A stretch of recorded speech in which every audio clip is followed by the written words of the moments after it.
동북공정이란 중국 동부 세 개 성의 역사와 문화를 체계적으로 연구하겠다는 정부 주도의 프로젝트였습니다. 중공은 2002년부터 약 5년 동안 막대한 자금과 인력을 동원하여 동북공정을 추진했는데, 결과를 보면 자국의 문화와 역사를 연구한다는 것은 그저 핑계였을 뿐, 목적은 현재 중공의 국경 안에서 전개된 모든 역사를 자신들의 것으로 만들기 위한 시도였습니다. 그 목적은 첫째, 향후 통일 한국이 중국의 간도를 한국의 영토로 주장하고 그에 따라 조선족이 이탈할 가능성을 미연에 방지하고, 둘째, 고구려가 중국의 수나라, 당나라 등과 대등한 위치에서 경쟁하는 관계였다는 것을 인정하고 싶지 않기 때문입니다. 실제로 시진핑 주석은 트럼프 전 미국 대통령과 정상회담 시 한국이 중국의 속국이었다고 발언했습니다. 중공은 주장합니다. 고구려는 중국 땅에 세워졌고 독립국가가 아닌 중국의 지방 정권이었으며 고구려 민족은 고대 한족이었다. 고구려 멸망 후 유민의 상당수는 중국에 흡수되었다. 하지만 이는 고구려는 물론이고 더 나아가 고조선, 발해의 역사까지 크게 왜곡하고 있는 것입니다. 중공이 한국에게 원하는 것은 자신들과 대등한 이웃국가가 아니라 속국의 위치에서 살아가라는 것입니다. 시진핑 주석의 체제가 점점 더 굳건히 자리 잡으며 최근 동북공정에 이어 한국을 대상으로 한 문화공정이 치열하게 진행되고 있습니다. 중국의 전략은 대략 세 가지로 분류할 수 있습니다. 첫째, 한국의 우수한 인재들을 깎아내리는 것입니다. 중공은 대대적으로 한국이 자신들의 속국인 것처럼 여론을 조성하고 있기에 속국보다 못하다는 것을 인정할 수 없기 때문입니다. 한국을 대표하는 최고의 가수 방탄소년단의 정규 4집은 작년 미국에서 앨범 판매량 2위를 기록했습니다. 다운로드를 제외한 실제 앨범 판매량만을 보면 1위였으며 미니 앨범 B 역시 5위를 기록해 톱5에 무려 2장이나 올랐습니다. 중공의 입장에서 한국처럼 작은 속국에서도 세계적인 가수가 나오는데 14억 인구 최고의 아이돌이라는 TF보이즈는 철저하게 중공 국내용일 뿐입니다. 이 때문에 인민들에게는 일당 독재 체제의 한계로 받아들여질까봐 두려워하고 있는 것입니다. 하지만 인간의 창의성을 제어하는 체제는 세계적인 스타가 탄생할 수 있는 환경이 아닙니다. 그래서 방탄소년단 같은 우수한 한국의 인재들을 깎아내리는 것입니다. 축구도 마찬가지입니다.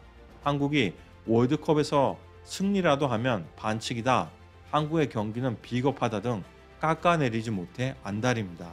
벤 프리트 상은 코리아 소사이어티가 1992년부터 한미 관계의 우호 증진에 기여한 사람에게 매년 수여하고 있는 상으로, 1950년 미 2 군단장으로 6.25 전쟁에 참전한 제임스 벤프리트 육군 대장의 이름을 딴 영광스러운 상입니다. 그의 외아들 역시 6.25 전쟁 당시 아버지인 벤프리트 장군을 돕기 위해 참전하였고 안타깝게 서해에서 목숨을 잃고 맙니다. 그는 당시 신혼이었으며 어린 아들도 있었습니다. 벤프리트 장군은 평소 한국을 제2의 고향이라고 자주 언급했으며 한국의 눈부신 경제 발전에 대해 자랑스러워했다고 합니다.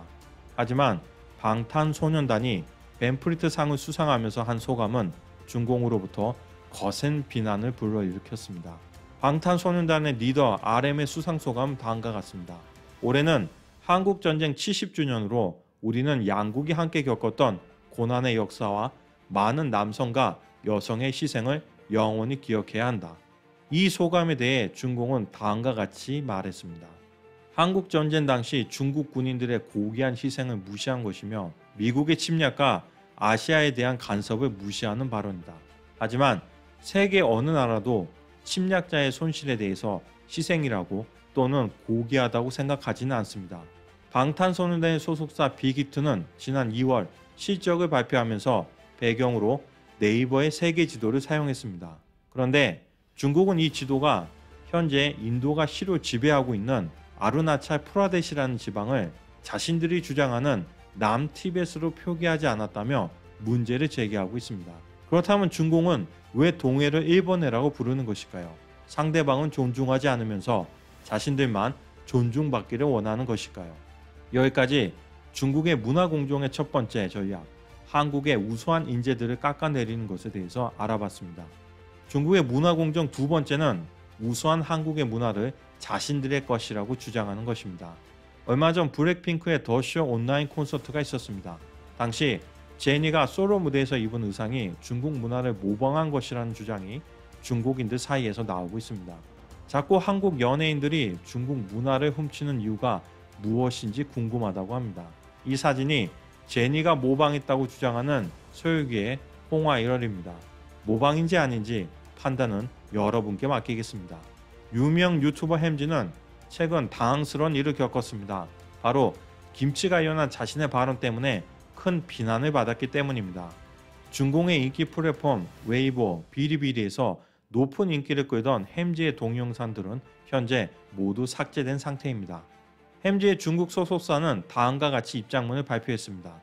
중국에 대한 모욕이 대중에게 매우 심각하고 악영향을 미쳐 모든 협력을 공식적으로 종료하기로 결정했다. 과연 이 일은 누가 상처를 받아야 했던 일인 걸까요? 햄지는 김치가 한국 것이 아니라는 말을 했어야만 중공에서 활동할 수 있었던 것일까요?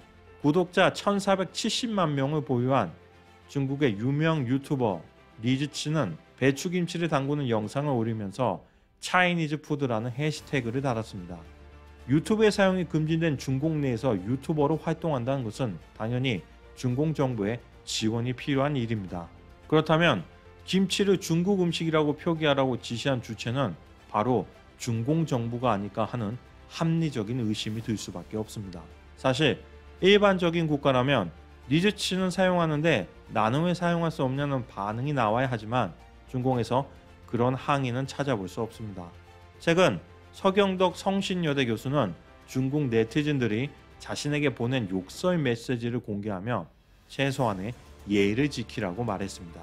윤동주 시인의 국적 등 몇 가지 역사 왜곡에 대해서 항의를 제기하자 그에게 엄청난 비난의 화살이 쏟아진 것입니다.